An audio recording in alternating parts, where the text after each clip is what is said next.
ایک شام وہ وقت گزاری کے لیے تنتا کے بے رونق بازار میں گھوم رہا تھا کہ اس کی نگاہ ایک شخص کے سراپے پر ٹھہر گئی۔ وہ کوئی بدو محسوس ہوتا تھا۔ وہ عرب بدو کی طرح سفید لباس میں ملبوس تھا اور اس کا چہرہ مامے کی اوٹ میں یوں چھپا ہوا تھا جیسے اس نے جان بوجھ کر چہرہ چھپا رکھا ہو۔ وہ تیزی سے قدم اٹھاتا ہوا ایک جانب چلا جا رہا تھا۔ جانے کیوں متی الدین کے ذہن میں یہ خیال ابھرا کہ یقیناً اس شخص کا تعلق فدیوں سے ہی ہوگا۔ اس کا خود کو چھپانے والا انداز ہو بہو فدیوں سے مشابہ تھا۔ متی الدین نے چند ساتوں میں اس امر کا فیصلہ کیا کہ وہ اس شخص کی اصلیت کا کھوج ضرور لگائے گا، اور پھر وہ اپنے تجسس کی تسکین کے لیے خاموشی سے اس کے پیچھے ہو لیا۔ ناظرین، سلطان رکن الدین بیبرس انطاکیہ کی بلند و بالا فصیل کے دامن میں اسلامی لشکر کے ساتھ شہر کے انتظامات کے بارے میں غور کر رہا تھا۔ اس کے مملوک سالار اس کے ساتھ تھے۔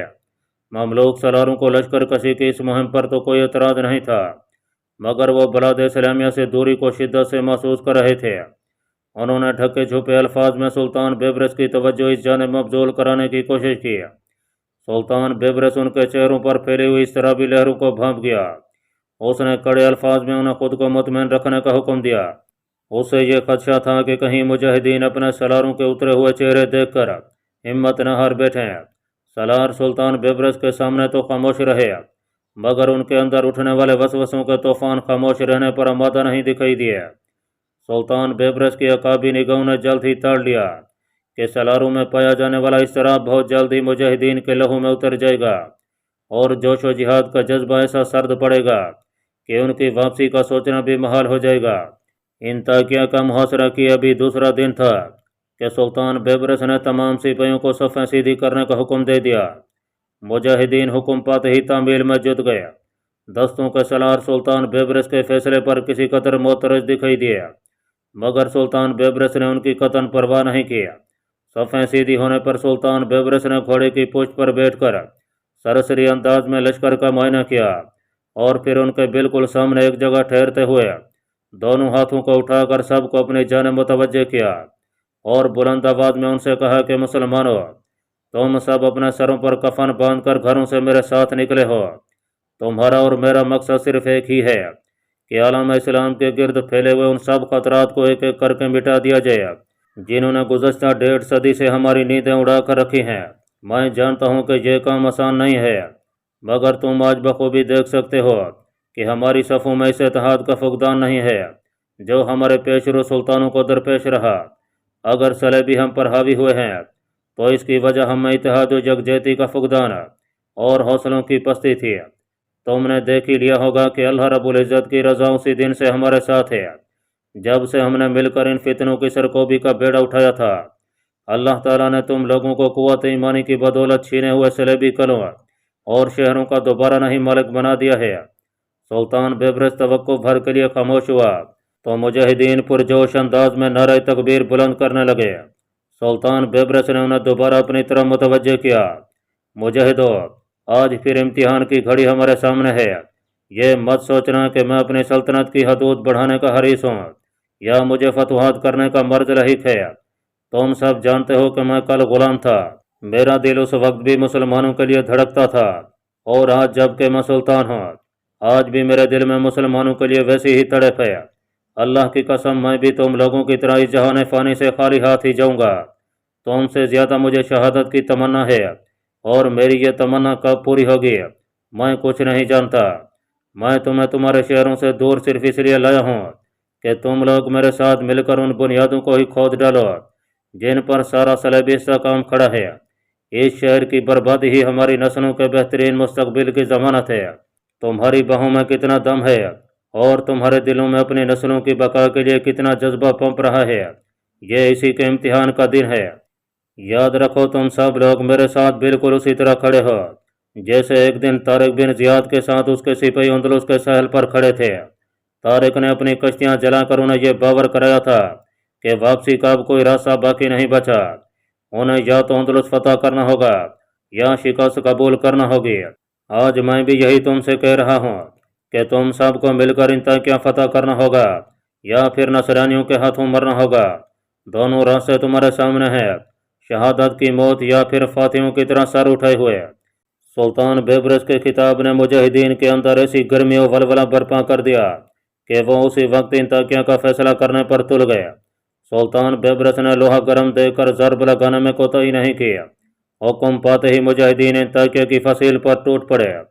نصرانی سپاہیوں نے اسلامی لشکر کا جرحانہ انداز دے کر فصیل کے برجوں میں سے تیروں کی بارش برسانا شروع کر دی، مگر ان کی کوشش کارگر ثابت نہ ہوئی۔ مجاہدین غیظ و جوش میں دیوانے ہو چکے تھے۔ جذبہ شہادت کا شوق کچھ ایسا لذت امیز تھا کہ وہ اپنی جان کی پرواہ کیے بغیر فصیل پر چڑھتے چلے گئے۔ برجوں پر تعینات نصرانی سپاہی مجاہدین کی ثروت انگیزی اور جرأت کے مظاہرے دیکھ کر خوفزدہ ہونے لگے۔ ان کے اعصاب ڈھیلے پڑنے لگے اور بہت جلد مجاہدین نے برجوں کا اختیار اپنے قبضے میں لے لیا۔ فصیل کا ایک بڑا حصہ مجاہدین کے قبضے میں آ چکا تھا۔ پھر جب مسلمان سپاہیوں کی نظر فصیل پر نصرانی سپاہیوں سے نبرد آزمائش اپنے سلطان پر پڑی تو ان کے اندر برق سی بھر گئی۔ سلطان بیبرس کو اپنے شانہ بشانہ لڑتے دیکھ کر انہیں نہ صرف روحانی طور پر مسرت حاصل ہوئی بلکہ ان کے حوصلے بھی مزید بڑھ گئے۔ مملوک سراروں نے جب پہلے حملے میں اتنی بڑی کامیابی کا مشاہدہ کیا تو انہیں اپنے خدشات مٹتے ہوئے محسوس ہوئے۔ سلطان بیبرس نے فصیل پر کھڑے ہو کر انہیں اپنی کارروائی شروع کرنے کا حکم دیا تو انہوں نے برق رفتاری سے منجنیقوں اور سفر مہنوں شہر پر پتھروں کی برسات شروع کر دی۔ سلطان بیبرس اس مرتبہ پوری تیاری کے ساتھ قاہرہ سے نکلا تھا۔ سامان حرب کا بھرپور انداز میں استعمال کیا گیا۔ اسلامی لشکر کی زیادہ کوشش یہی رہی کہ نصرانی سپاہیوں کو سنبھلنے کا موقع ہی نہ دیا جائے۔ انطاکیہ کے صلیبی محافظوں اور سپاہیوں نے جب اسلامی لشکر کی ولولہ انگیزی کا منظر دیکھا تو وہ جلد ہی سنبھل گیا۔ ان کے پاس بھی آلات حرب و ضرب کی کمی نہیں تھی۔ بہت مختصر وقت میں منظم ہو گیا اور اسلامی لشکر کے سامنے ڈٹ کر کھڑے ہو گیا۔ سلطان بیبرس کی ہدایت کے مطابق دوہری فصیل میں اتنا بڑا شگاف کر دیا گیا کہ اسے فوری پور کرنا نصرانیوں کے بس کی بات نہیں تھی۔ اس تمام حصے پر اسلامی لشکر کا قبضہ تھا۔ فصیل کے ملبے سے خندق پور کر دی گئی اور اسلامی لشکر پوری قوت سے شہر کے اندرونی حصے میں داخل ہو گیا۔ اس گھمسان کا رن پڑا کہ انطاکیہ کے گلی کوچوں میں خون کی ندیاں بہنے لگیں اور ہر طرف نعشوں کے انبار لگ گئے۔ مجاہدین اپنے گھروں سے سینکڑوں میل دور سر پر کفن باندھے لڑ رہے تھے۔ انہیں بخوبی معلوم تھا کہ اگر وہ یہاں شکست کھا گئے تو پھر انہیں نہ تو بلاد مصر میں پناہ مل سکتی ہے اور نہ ہی بلاد شام میں۔ سلطان بیبرس کو اپنے پہلو بہ پہلو والہانہ انداز میں لڑتے دیکھ کر ان کی ہمتیں دو چند ہو جاتی ہیں۔ انطاکیہ کے محافظوں نے پورا زور لگا لیا کہ وہ کسی طرح مسلمانوں کو شہر سے باہر دھکیل دیں، مگر ان کی کوششیں کارگر ثابت نہ ہوئیں۔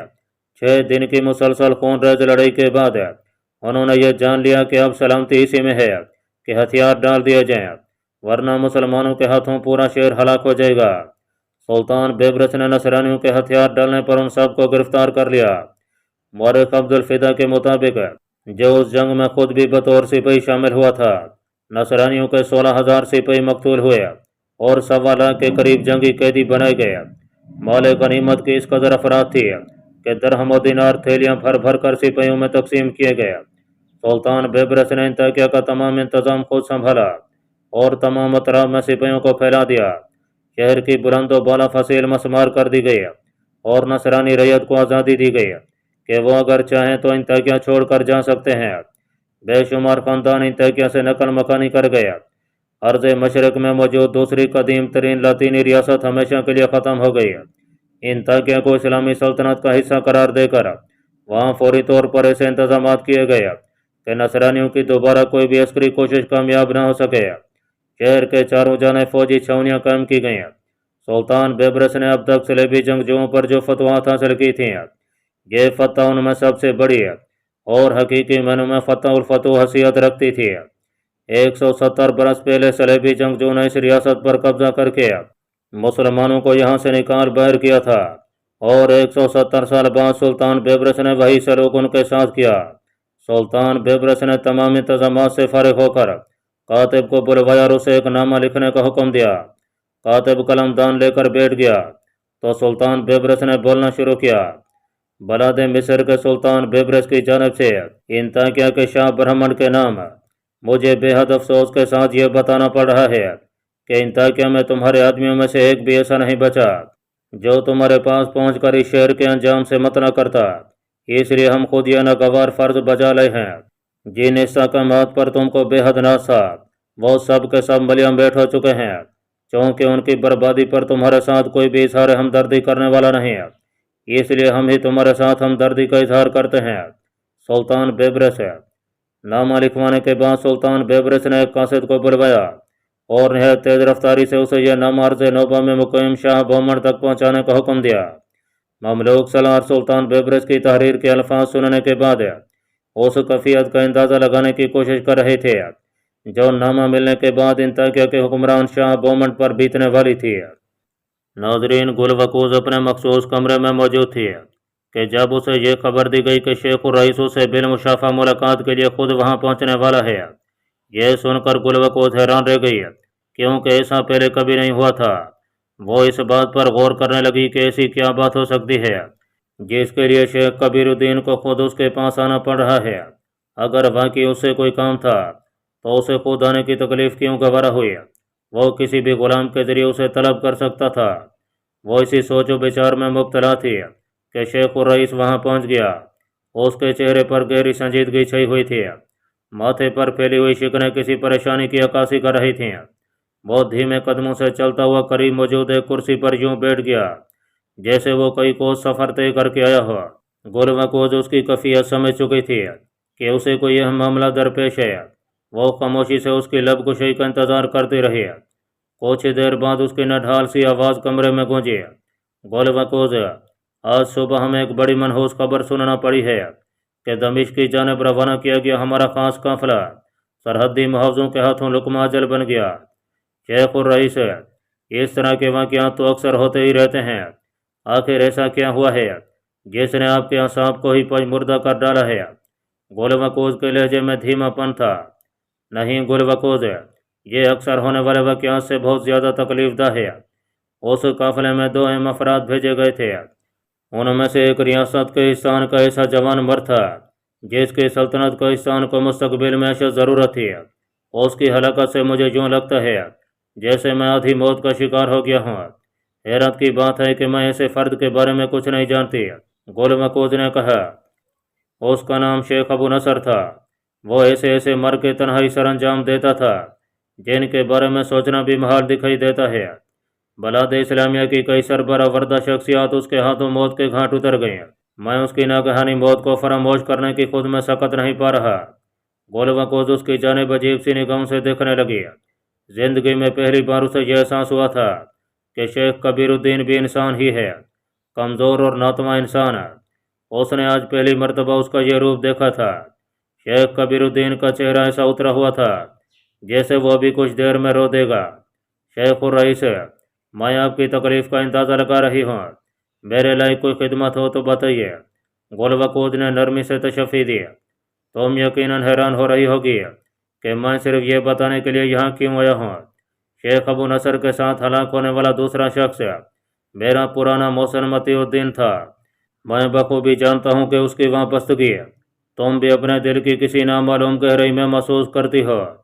شیخ الرئیس اتنا کہنے کے بعد اس کا چہرہ غور سے دیکھنے لگا جہاں کسی قسم کا کوئی تغیر پیدا نہیں ہوا۔ سپاٹ اور جذبات سے عاری چہرہ اسے کسی قدر تیز نگاہوں سے اپنی طرف دیکھتا ہوا محسوس ہوا۔ شیخ الرئیس، میں کچھ دن پہلے یہ واضح کر چکی ہوں کہ مجھے اپنے ماضی سے اب کوئی دلچسپی نہیں ہے۔ اگر آپ سمجھتے ہیں کہ متی الدین کی موت کی خبر سے میں رنجیدہ خاطر دکھائی دوں گی تو یہ آپ کی غلط فہمی ہے۔ میں آج جس موڑ پر کھڑی ہوں یہاں تک پہنچنے میں مجھے بڑے اذیتناک لمحوں سے گزرنا پڑا ہے، اور اب کسی بھی اذیت کو میں خود پر دوبارہ مسلط کرنے میں ہرگز آمادہ نہیں ہوں۔ گل وقوز کی آواز میں نہ صرف درستی تھی بلکہ اس میں چھپا ہوا استحکام بھی نمایاں جھلک رہا تھا۔ شیخ کبیر الدین نے اس کی بات پر سر جھکا لیا۔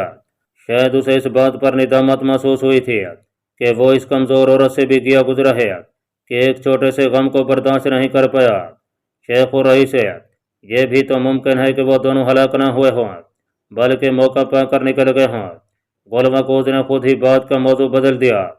کاش ایسا ہی ہوتا، مگر میرے مخبروں نے پوری چھان بین کے بعد خبر دی ہے کہ اس قافلے میں صرف ایک شخص زندہ بچا تھا جسے گرفتار کر کے نامعلوم سمت میں روانہ کر دیا گیا ہے، اور وہ ان دونوں میں سے کوئی نہیں تھا کیونکہ انہوں نے دونوں کی لاشیں اپنی آنکھوں سے عسکری چھاونی میں پڑی دیکھی ہیں۔ شیخ کبیر الدین کا لہجہ رندا ہوا تھا۔